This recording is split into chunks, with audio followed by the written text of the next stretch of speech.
Dios los bendiga a todos. Esto es Bendecidos para Bendecir. Yo soy Manuel Boglio y como pueden ver, hoy voy a estar respondiendo a 101 contradicciones en la Biblia. Hace un tiempito atrás hice una serie de videos respondiendo a un artículo que se llamaba 5 grandes contradicciones en la Biblia. Y en esos videos yo expliqué que lo que yo hice básicamente fue ir a Google y escribir contradicciones en la Biblia y lo primero que me apareció fue ese artículo. Así que por eso hice esos videos respondiendo un video a cada contradicción. Pero al final de esos videos yo expliqué que lo segundo que me apareció en esa búsqueda de Google fue un artículo que se titulaba 101 contradicciones en la Biblia. Y yo me comprometí al final de esos videos en eventualmente sentarme y responder a esas 101 contradicciones. Así que eso es exactamente lo que voy a comenzar a hacer hoy. Pero hay un problema. Y el problema es que son 101 contradicciones. O sea, para mí no es viable, no es posible realísticamente hablando dedicarle un video a cada una de estas contradicciones. Ninguno de ustedes se va a sentar a ver 101 videos o más de un 101 videos, dependiendo cuán largo sea y si los divido, etc. Nadie va a hacer eso y yo no los puedo hacer. Así que tengo que encontrar la manera de poder responder a más de una contradicción en cada video y hacerlo de manera clara pero concisa. Entonces, la única forma que se me ocurrió de que esto sería posible es primero estableciendo ciertos puntos bien importantes sobre el tema de las contradicciones en la Biblia. Y cuando hacemos eso van a darse cuenta que hay muchas contradicciones que con una misma respuesta podemos responder a varias, podemos responder a todas ellas. Así que en vez de dedicarle un video a cada una de estas contradicciones, especialmente cuando muchas de estas contradicciones son bien similares, lo que vamos a hacer es que vamos a establecer primero estos puntos y vamos a utilizar esos puntos en los demás videos. Así que es bien importante que vean este video antes de ver todos los demás en esta serie que no sé cuán larga vaya a ser. Así que este video básicamente va a ser como una introducción al tema de las contradicciones en la Biblia. Y quiero comenzar esa introducción con lo siguiente. Primer punto, ¿qué es una contradicción? Creo que eso es lo más importante para poder hablar sobre este tema. ¿Qué es una contradicción? ¿Cómo lo definimos? Y la Real Academia Española lo define de la siguiente manera. Una contradicción es un conjunto de proposiciones que al oponerse recíprocamente se invalidan. Y esto para algunos podría ser una definición un poquito técnica, pero como van a ver va a ser bastante sencillo entenderlo. Yo quiero enfatizar 3 palabras en esta definición y luego entonces les voy a dar un ejemplo de lo que sería o no sería una contradicción y con eso entonces continuamos. Así que la primera palabra que quiero enfatizar es esta, proposiciones. Para hacer una contradicción se tiene que estar diciendo algo y no solamente una cosa, tiene que ser 2 o más. Así que tiene que haber 2 o más alegaciones para poder existir una contradicción. Y eso es sencillo, eso es bastante sentido común. Así que para hacer una contradicción, lo primero que tiene que haber proposiciones, es decir, 2 o más alegaciones. Y esas 2 o más alegaciones tienen que ser contrarias, es decir, se oponen recíprocamente, como lo dice esta definición. Son 2 o más alegaciones contrarias, como por ejemplo, si alguien dice esto es blanco y esta persona dice no, es negro. Esos son 2 alegaciones contrarias o opuestas. Eso es un ejemplo de contradicción. Y hasta este punto estamos bien. La mayoría de las personas definen una contradicción de esa manera. Lo dejan hasta aquí. 2 o más alegaciones que son contrarias o opuestas. Eso es una contradicción. Pero eso no es cierto. Hay una tercera palabra que quiero enfatizar aquí, que yo diría que es la más importante, especialmente cuando estamos hablando del tema de las contradicciones en la Biblia. Y este es el punto que muchas personas ignoran. Y es invalidan. Okay, tenemos 2 o más alegaciones que son contrarias y por ser contrarias se invalidan. En otras palabras, no pueden ser armonizadas. Es decir, estas 2 o más alegaciones, por ser contradictorias, o por ser contrarias, debo decir, no pueden ser ambas o más ciertas a la misma vez. Eso sería una contradicción. Si es posible armonizar estas 2 o más alegaciones a tal punto de que ambas o todas pueden ser ciertas, eso entonces no sería una contradicción. Para poder decir que algo es una contradicción, entonces, se tiene que demostrar que esas 2 o más alegaciones contrarias no pueden ser armonizadas. Si pueden ser armonizadas, y me perdonan por repetirlo muchas veces, pero es bien importante que lo tengamos presente. Si es posible armonizarlas, eso no es una contradicción. Y les voy a dar un ejemplo entonces sencillo de lo que muchas personas dirían que es una contradicción, pero bajo esta definición nos damos cuenta de que no lo es. Por ejemplo, si yo les digo a ustedes, hoy estuve en San Juan. Para los que no saben, yo vivo en Puerto Rico, así que esto sería San Juan, Puerto Rico. Hoy estuve en San Juan, pero luego entonces yo digo que hoy estuve en Juana Díaz. Y de nuevo, para los que no saben, básicamente San Juan queda al norte de Puerto Rico, mientras que Juana Díaz queda al sur, a una distancia más o menos de una hora y media el uno del otro. Así que tenemos estos dos pueblos, estas dos alegaciones, debo decir, y las dos alegaciones son opuestas o contrarias. Están diciendo dos cosas distintas que superficialmente ambas no pueden ser ciertas a la misma vez. Así que esto usualmente, si nos encontramos con un ejemplo como este en la Biblia, la mayoría de las personas concluirían esto es una contradicción. Mas, sin embargo, ese tercer punto de que no pueden ser armonizadas, que se tienen que invalidar, lo ignoramos y es esencial porque eso demuestra que un ejemplo como este no necesariamente es una contradicción. ¿Por qué? Porque yo pudiera aclarar, hoy estuve en San Juan por la mañana, mientras que hoy estuve en Juana Díaz por la tarde. Eso es perfectamente posible. De nuevo, San Juan y Juana Díaz quedan como a una hora y media de distancia el uno del otro. Así que esto es perfectamente posible. Es posible que ambas alegaciones sean ciertas a pesar de que parecen inicialmente ser contrarias. Vemos aquí entonces que es posible, con información adicional, armonizar estas dos alegaciones y por lo tanto ambas pueden ser ciertas y por lo tanto no es una contradicción necesariamente. Habiendo dicho eso, entonces, eso me lleva al segundo punto.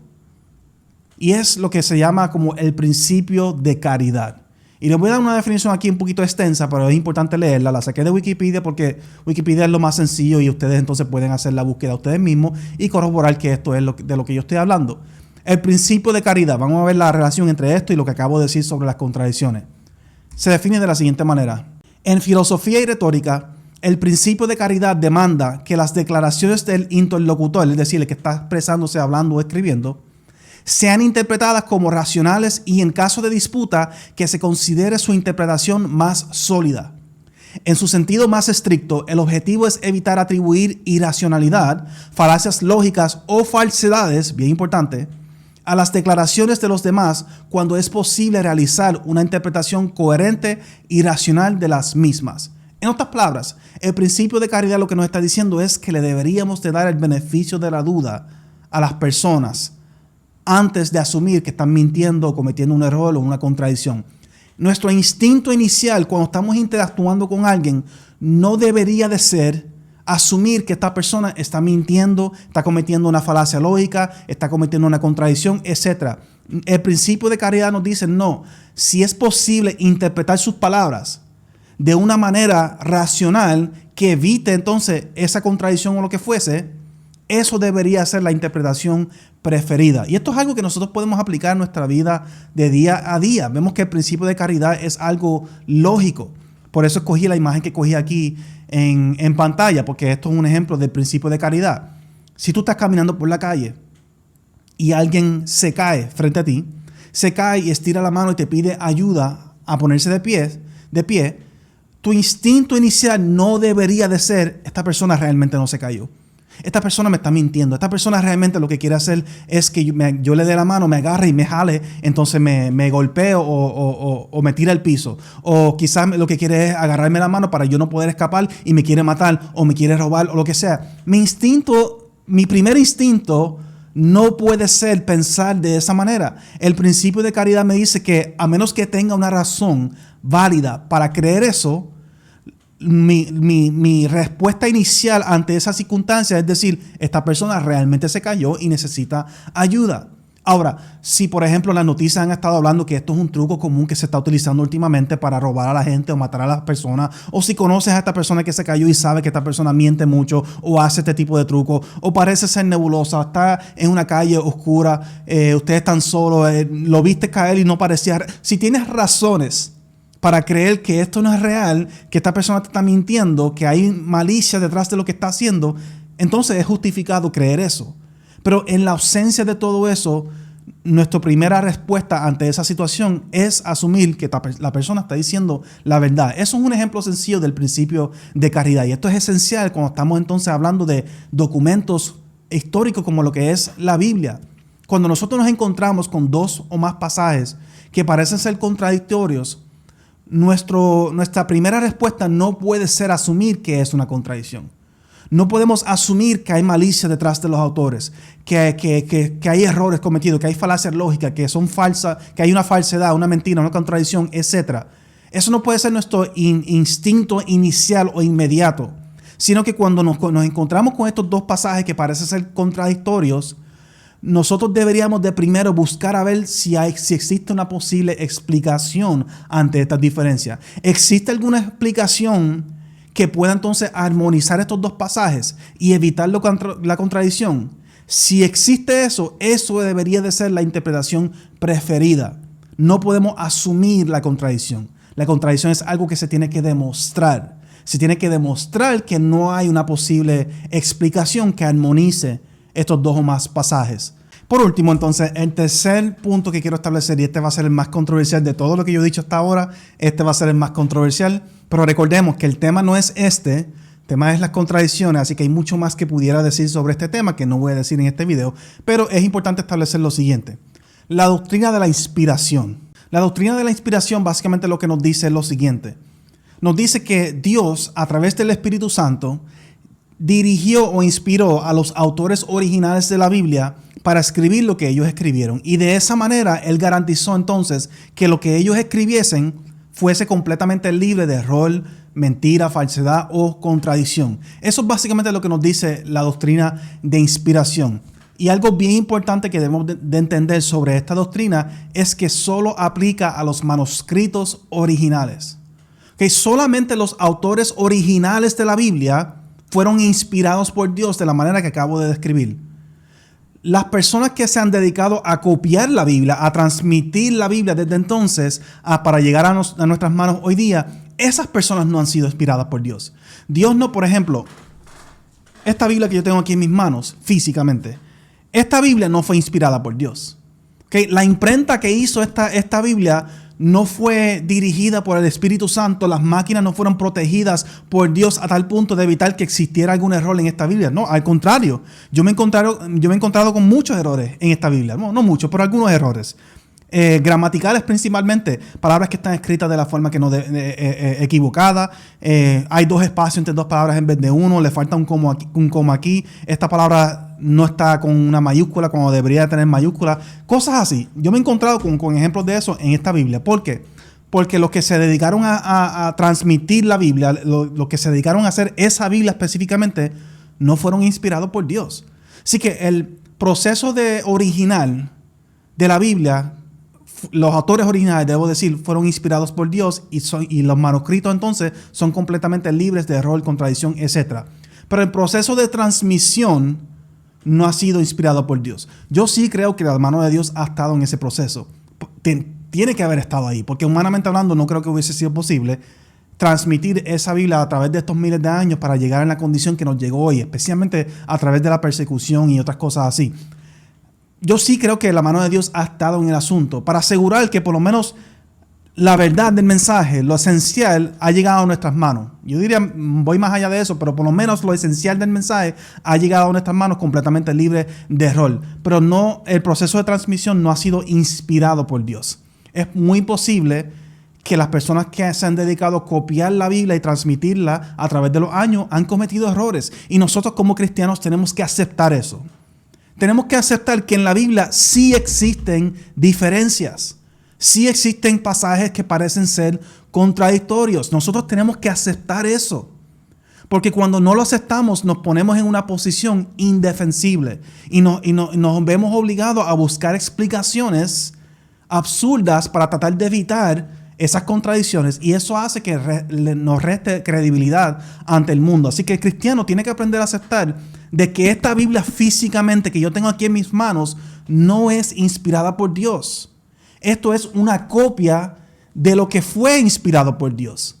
Ahora, la pregunta es si la Biblia ha sido transmitida de manera confiable, si los errores son tantos y de tal magnitud que no podemos confiar en esto aquí que tengo en mis manos. Eso es un tema para otro día, porque ese sería el tema de la transmisión y de la inspiración divina. Y es un tema válido, son preguntas válidas.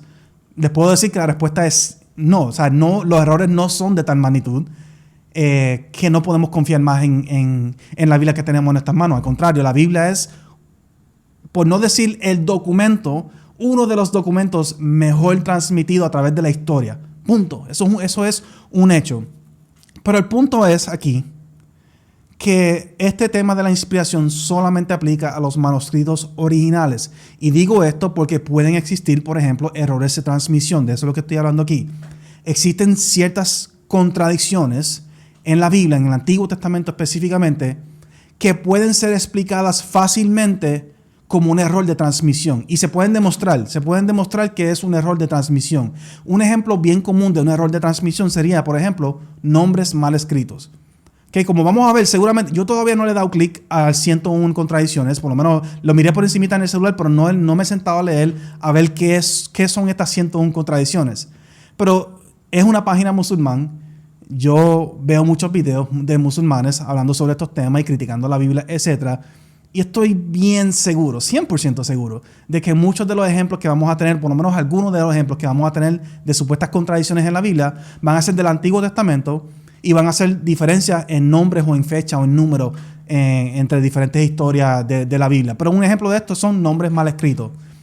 Es bien fácil en ocasiones darte cuenta que la razón por la cual aquí dice un nombre y acá dice otro nombre, si vas al hebreo original te das cuenta que la diferencia entre estos dos nombres muchas veces es o una letra o un espacio.